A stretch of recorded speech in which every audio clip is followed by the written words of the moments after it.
तो वन में चले गए जी राजा नल।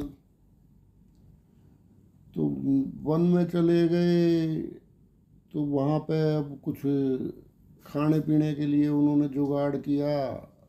उन्होंने शिकार किया, तीतर मार लिए जी उन्होंने, और जो है भून के रख दिए। अब क्या करें, राजपाट तो चला ही गया था, लेकिन राजा था। बोला चलो सामने नदी है, स्नान कर लेता हूँ, स्नान कर लूँगा तो फिर इनका भोग लगाऊंगा। तब जाके जो है देखा, गए वो स्नान करने, तो अपना जो धोती थी, एक ही धोती थी, उसमें तीतर लपेट के और वो रख गए। तो ग्रहों की मार कैसी होती है ये बड़े अच्छे तरीके से कथा कहानियों में समझाया गया है। तो कथा कहती है कि वो तीतर उड़ गए, भुने हुए तीतर उड़ गए, और धोती भी ले गए। अब बड़ा दिमागदार आदमी तो भाई ये कहेगा आजकल का तो वो ऐसा कभी होता है, भुने हुए तीतर उड़ते हैं। लेकिन भैया हम तो एस्ट्रोलॉजर है, हमारे पास तो पूरी लिस्ट है ऐसे लोगों की कि जिनके भुने हुए तीतर उड़ गए। क्या? तो भुने हुए तीतर उड़ना यानी कि किसी भी काम के प्रति आप आश्वस्त हो गए कि भाई ये तो हो गया। क्या? वो भी आप समझो कि जब तक पूर्ण अपना जो उसका काम है वो ना हो जाए तो उसको पूरा मत समझो आप। कथा का ये मतलब है। लेकिन बड़े बड़े ज्ञानी हैं भाई आजकल तो भुने हुए तीतर भी उड़ते हैं रे भाई। अच्छा आप अपने जीवन से लगाओ, एक नहीं 10 20 50 चांस आपके साथ ऐसे हुए होंगे कि जब आपने कहा होगा भाई ये काम तो मेरा फिट हो गया चलो, लेकिन बाद में वही काम बिगड़ गया और आपका कोई और भी नुकसान कर गया। यही तो ग्रह चाल है। ग्रह चाल को कथाओं से, कहानियों से इतनी अच्छी तरह से समझाया गया है कि विपरीत से विपरीत परिस्थिति, ज्योतिष के जो प्रवर्तक थे हमारे ऋषि मुनि, वो आपको किस तरह समझाते ये बताओ आप। क्योंकि ना तो इस जीवन में ऊंचाइयों की कोई सीमा है, आप देख लो, और ना ही निचाइयों की कोई सीमा है। क्या? भाई हम धरती पे हैं, आकाश पताल की कोई सीमा थोड़ी है। तो सवाल ये है कि अब इतने गूढ़ विषय को इस तरह से समझा दिया गया आपको कथा के अनुसार कि भाई जब ग्रह चाल आती है, अपना काम करती है, तो ये स्थिति भी आ सकती है, भुने हुए तीतर भी उड़ सकते हैं तुम्हारे। क्या? तो ठीक है, बाकी जितना संघर्ष के लिए एस्ट्रोलॉजी बनी है, अगर आपका वक्त सही नहीं चल रहा है तो आप उसमें डटे रहो, उसलिए एस्ट्रोलॉजी बनी है। और उसके फिर ठीक है, प्रयास करो आप। बाकी अब विभिन्न स्वरूप है एस्ट्रोलॉजी के। तो अगर मान लो आपका कोई धन का सवाल है, तो एस्ट्रोलॉजर आपको बता सकता है कि भाई देखो, ये टाइम तुम्हारा ठीक नहीं है, ये टाइम तुम्हारा, इस काल में आपकी थोड़े से प्रयास से आपको सफलता मिल जाएगी, इस काल में भुने हुए तीतर भी उड़ जाएंगे भाई तुम्हारे। भाई यही तो कर सकता है एस्ट्रोलॉजर, क्योंकि इंसान तो हमेशा 100 की स्पीड पे चलना चाहता है। अगर मान लो ये जिंदगी की गाड़ी है ना, इसको, इसका ड्राइवर सही बनो, जिंदगी की गाड़ी का ड्राइवर बनो सही, जबकि बड़ी बदतमीजी से इस गाड़ी को लोग चलाते हैं। ठीक है, मान लो स्पीडोमीटर में 150 की स्पीड है, तो ये मन इंसान को कहता है तू 150 से कम तो चलियो ही मत। अभी ऐसा कैसे संभव है भाई? आप अपनी गाड़ी चलाते हो, जहाँ 40 किलोमीटर का बोर्ड लगा है वहाँ 40 पे ही चलाते हो, या मान लो अगर कहीं बोर्ड ना भी लग रहे, कोई रोड ऐसा है कि वहाँ पर गाड़ी 20 की स्पीड पे ही चल सकती है, तो 20 की स्पीड पे आप गाड़ी चलाते हो, इतनी अकल तो आपके अंदर है कि नहीं तो यार गाड़ी में नुकसान हो जाएगा, गाड़ी खराब हो जाएगी। वहाँ तो आप गाड़ी मंदी कर लेते हो एक्सीलेटर, लेकिन अपनी कामनाओं के एक्सीलेटर को कभी आपने नापा है? जो ज्योतिषी आपकी कामनाओं का एक्सीलेटर नापता है। वो जिंदगी में जो एक दौड़, अंधी दौड़ में हम भाग रहे हैं सब, उसकी दौड़ में आप उस दौड़ का हिस्सा बन जाते हो। बृहस्पति कहता है ठहर ठहर, उंगली मार ठहर। गुरु बोलता क्या बोलता है? बड़े ये भी कथा है। तो गुरु बोलता है मैं तो ठहर गया, तू कब ठहरेगा? कोई पाप में कोई भागी नहीं है इस दुनिया में। क्या?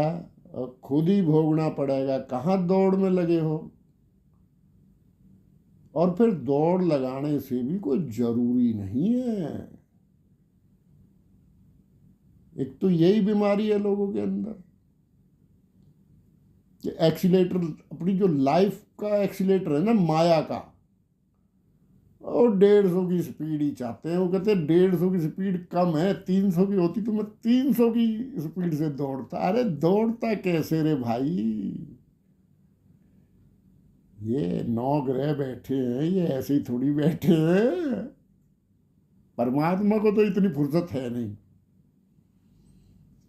लाभ हानि, जीवन मरण, यश अपयश,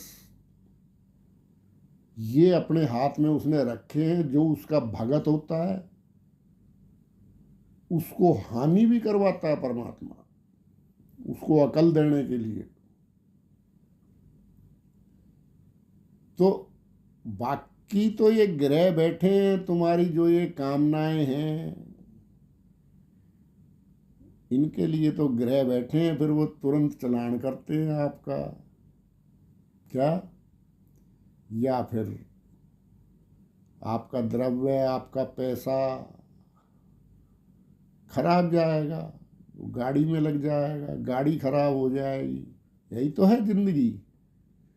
तो जिंदगी की गाड़ी को चलाने वाला तो एकमात्र ग्रह है बृहस्पति,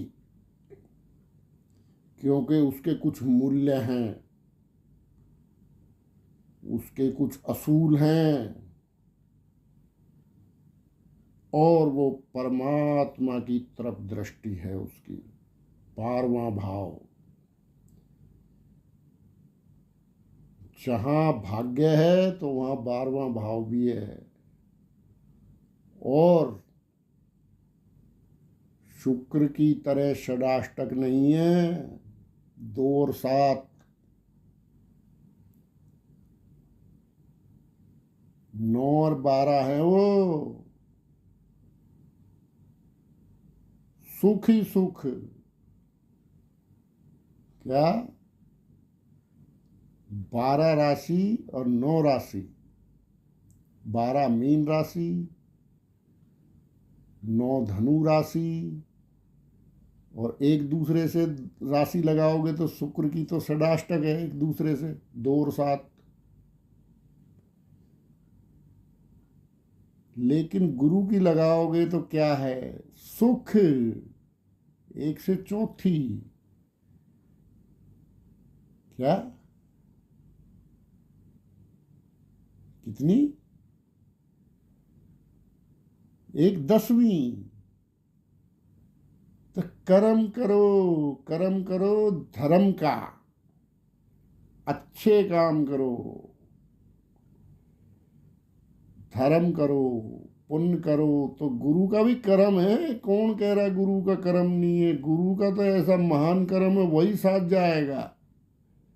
शनि का तो यही रह जाएगा तुम्हारा करा धरा, क्या वैसे ही कमर तुड़वा के बाद में पता नहीं बाढ़ बच्चे भी पूछेंगे कि नहीं, कहेंगे यार बर्थडे बड़ा खांस रहा है। और गुरु का ज्ञान होगा तो फिर स्वर्ग है। तो गुरु के बिना कौन सा ज्ञान है, कौन सा जीवन है, हमारे तो समझ में आता नहीं है। तो गुरु तो गुरु ही है भाई। चाहे बकरी हो जाओ, चाहे मार की हो जाओ, चाहे नीच राशि हो, चाहे शत्रु राशि हो, ऐसा थोड़ी है। गुरुओं की भी राशि है, वो एक अलग बात है। लेकिन 2 महत्वपूर्ण घर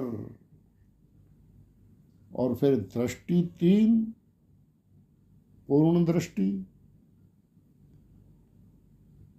और जहां दृष्टि वहां अमृत। अभी बताओ राक्षस लोग अमृत को क्या समझेंगे? क्या वो तो सोचेगा अमृत भी पी जा तू, छीना झपटी करके।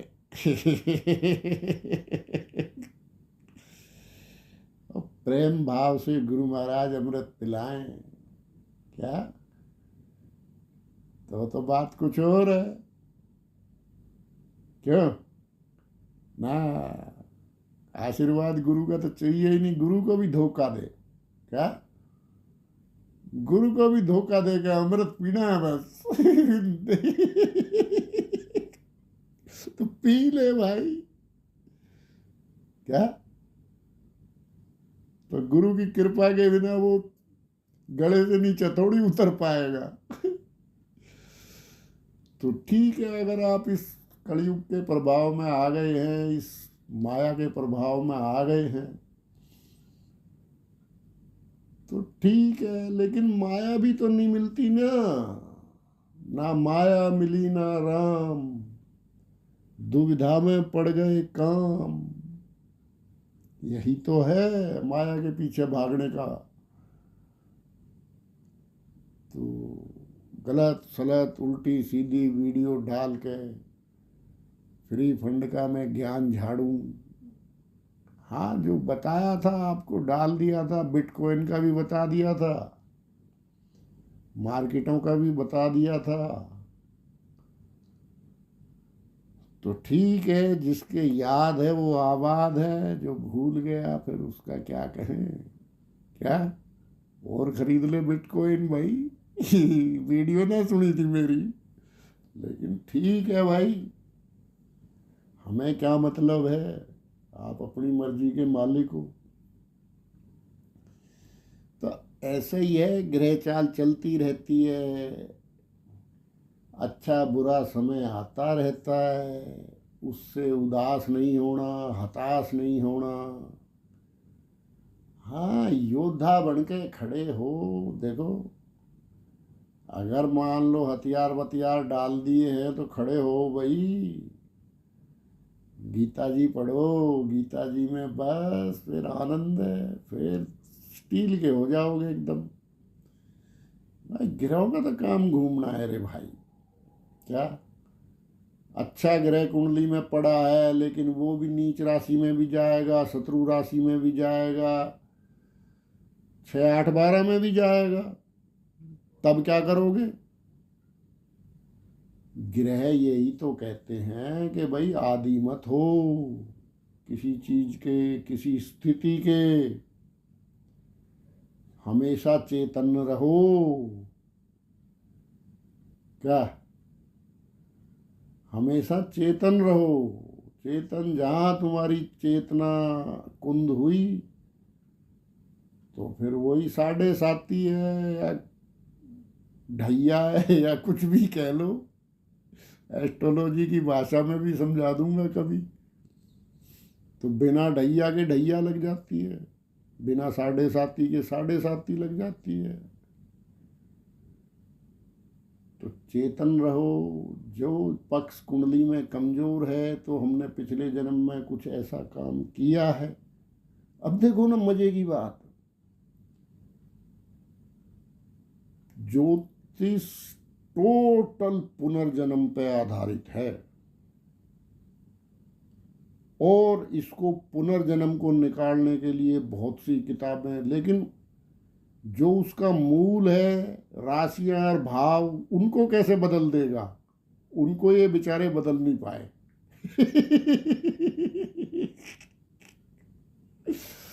भाई पुनर्जन्म, जो पिछले जन्म के कर्म है वही तो पड़े हैं तुम्हारे कुंडली में। तो अभी भी काट काट के खा रहा है मुर्गे बकरे, तो भाई बनने के लिए भी तैयार रहे ना। क्या? अभी मुर्गे को काट के खा रहा है तो मुर्गा बनेगा नहीं, कुकड़ू कू करेगा। गुरु का ज्ञान यही है। कुछ भी खा फिर, अब क्या कहें। लेकिन ये सोचियो कि एक दिन बनेगा। किसी को जो मर्जी बोल, वो लौट के किसी का लाख बुरा कर, वो 10 गुना 20 गुना 50 गुना, वो थोड़ा बहुत भगवान का भजन करेगा तो चलो 10 गुना, अभी भगवान का भजन भी नहीं करेगा, किसी और कोई दान पुण्य भी नहीं करेगा। दान पुण्य क्या है भाई? किसी के पास कोई चीज का अभाव है, किसी भी तरह से मान लो हो गया, चाहे उसको शारीरिक अभाव है, चाहे उसको मानसिक अभाव है, चाहे कोई भौतिक अभाव है, किसी भी पशु पक्षी को भी कोई तकलीफ है, तो उस पे तो वो ग्रह की मार पड़ रही है। मान लो कोई विकलांग है तो शनि की मार उस पर पड़ी है। लेकिन ये देखो कि शनि एक एक कोई न्यायालय से अगर आपको कोई सजा मिलती है तो उसकी आपसे कोई निजी दुश्मनी नहीं है। वो आपको कोई सजा दे रहा है तो आपसे कोई निजी दुश्मनी थोड़ी है उसकी, उसका काम है। तो ऐसे ही काम है, लेकिन उसको दया भी है। तो अगर ऐसी कोई मार पड़ी है पूर्व जन्म के पूर्व कर्मों के कारण, तो उसकी जब आप हेल्प करते हो तो ग्रह खुश होता है। इसके पीछे भी अवधारणा है ना, जो ज्योतिष उपाय बताते हैं, दान बताते हैं, तो उसकी स्तुति। भाई क्या करेगा, हम तो भजन ही कर सकते हैं ना। लेकिन भाई जो पाप ग्रह हैं वो ना भी मानते हैं, ऐसी बात नहीं, बड़े प्रबल हैं। तो बाकी तो स्तुति कर सकते हो आप उसकी कि महाराज गलती हो गई। मान लो यहाँ भी अब आप रोड पे जा रहे हो, थोड़ी बहुत गई गाड़ी टच होगी तो बोलते ही हो ना अगले वाले को भी, भाई सॉरी। क्या? तो वो यही सॉरी है बस, भैया ठीक है, वहाँ भी सॉरी बोलनी है, ग्रहों को भी वो भाषा थोड़ी सी हमारी परिष्कृत है। ऐसे खाली सॉरी से काम नहीं चलता है, उसका पूरा सिस्टम है। लेकिन आजकल की भाषा में आपको बता रहा हूँ कि जो उसको प्रार्थना करनी है वो सॉरी बोलना है। भाई आइंदा हम ऐसा नहीं करेंगे, कोई गलत काम हमसे हो गया था पिछले जन्म में तो हमें ये मिला है। ठीक है ना, बस यही है, और क्या है, और कुछ नहीं है, सब बेफालतू की बात है। वो भी उससे भाई क्षमा याचना है कि महाराज क्या, भाई किसी का फांसी हो, फांसी की सजा हो जाए, क्षमा याचना तो वो भी लगावे है ना। तो ये सब बस न्याय शास्त्र भी हमारा प्राचीन लिखा हुआ, उसी पे ये सब बड़े हुए हैं तुम्हारे। अर्थशास्त्र भी प्राचीन जो है, सब वेदों में सब है, व्यवस्था है एक। तो ऐसी ग्रहों का भी इशारा दिया है। अब उसके लिए मैं कोई शॉर्टकट ढूंढूं क्या? तो भैया उसकी जेड़ तो तोड़ के ना भाग सको तुम क्या? ना तो चित्रगुप्त की जो मुनीमगिरी है ना, उसकी कलम है, ना तो चित्रगुप्त की कलम को तुम चैलेंज कर सकते, क्योंकि वहाँ तो वीडियो, ये वीडियो तो आजकल चली है यहाँ तो, इस धरती पे तो ज़्यादा से ज़्यादा 100 साल 50 साल हुए होंगे। लेकिन वहाँ की वीडियो तो भैया तुम्हारी सदा तैयार रहती है कि हाँ बच्चा, वहाँ जाके मना करता ही नहीं इंसान, मना कैसे करेगा? हाँ बच्चा देख, देख ये तेरी टेप रिकॉर्ड सबके पीछे लगा है ना, देख बच्चा तेने ये कर रहा, देख ये तू ही है ना। हाँ महाराज मैं ही हूँ। तो भैया ठीक है, साफ सी साधारण सी बात है। अब इसे कोई मानो कोई ना मानो, हाँ वो तुम्हारे ऊपर है। तो इसी तरह से चलता है भैया अपना तो। बाकी ग्रहों के कुछ प्रभाव होते हैं, वो उसकी ऊर्जा है, किस प्रकार की ऊर्जा है क्या है। तो ऊर्जाओं में गुरु महाराज की ऊर्जा तो गुरु महाराज की है क्या? ठीक है ना, तो कभी गुरु से विमुख मत होना। गुरु पूरी सभ्यता है, दो ही सभ्यता है इस दुनिया में। एक दो तरह के इंसान हैं, सभ्यता भी क्या, कि एक ने दिया भोग को प्रधानता, एक ने दी जोग को प्रधानता। तो ऐसा नहीं है, जोग का मतलब ये नहीं है घर बार छोड़ के भाग जाओ। आजकल तो जंगलों में भी जो हमारे गुरु लोग रह रहे हैं उन्हें बड़ी समस्या हो रही है क्या? क्योंकि माया वहाँ भी पहुँच गई ना। तो इसलिए मित्रों अपने घर में ही भजन करो, जैसा भी बने। तो गुरु महाराज का तो यही संदेश है।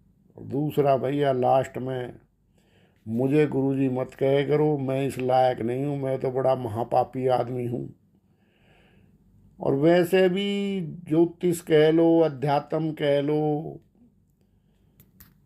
मतलब ये सब आपको स्वय दोष का भान, मतलब जिस इंसान को स्वय दोष का भान ही नहीं है कि तू क्या कर रहा है सुबह से शाम तक, हैं कितने कितने तने गठरी बांध ली, पाप की पुण्य की जो भी है। तो स्वय दोष का भान जिस दिन होगा, ग्रह तो उस दिन उतरेगी।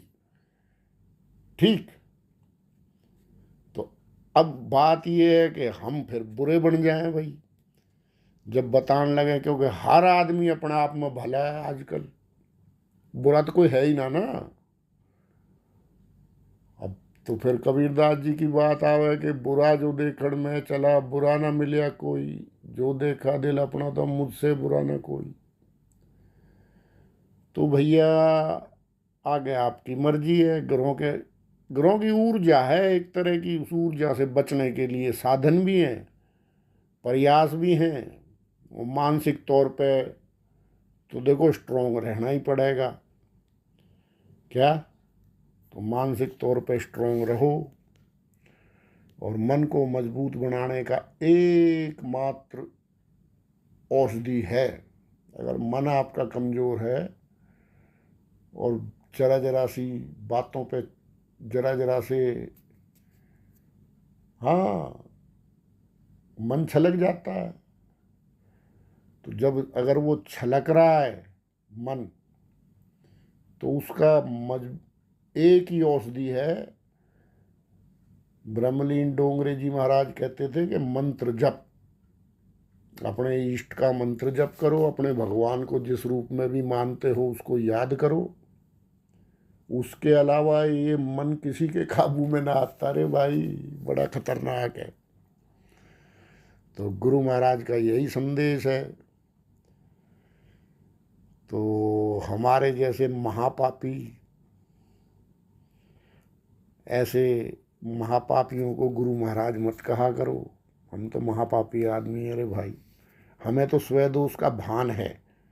वो भी गुरु लोगों की लंगोटी धोई है 4 दिन, तो इसलिए थोड़ा हो गया है।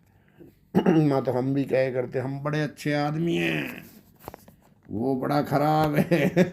भैया खराब हमें। ठीक है मित्रों, कोई गलती हो गई तो माफ़ कर देना। ओम नमो नारायण।